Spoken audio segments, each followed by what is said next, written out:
আজ আমরা দুজনে মিলে হঠাৎ প্ল্যান করলাম যে আজ একটু মাটন খাওয়া যাক।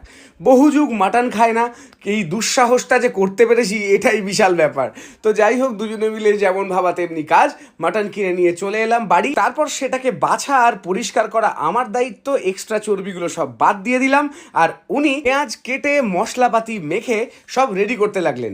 কিন্তু আমি যতই আমি শ্রী শ্রী ভজহরি মান্না বলে চেঁচাই, আমার দ্বারা করা হবে না রান্না, এই বলে রিপ্লাই পেলাম। তাই মাংস রান্না করার ইচ্ছেটা মনের মধ্যেই থেকে গেল। করতে লাগলাম আমি ভিডিও, আর এদিকে রান্না বান্না চলতে লাগলো আমাদের। প্রথমে মশলাটাকে ফ্রাই করে একদম বানিয়ে নিয়ে দিয়ে দিলাম তার মধ্যে মাংস, আর জল হতে লাগলো ওটা নিজের মতো, আর উঠতে লাগলো তার থেকে অসম্ভব সুন্দর লোভনীয় গন্ধ। দারুণ হয়েছিল, এটা আর বলার অপেক্ষা রাখে না। দেরি না করে তাই বসে পড়লাম খেতে। দুজনে মিলে একদম নিজেদের রান্না বান্নার প্রশংসা নিজেরাই করতে করতে পেট পুজোটা সারতে লাগলাম।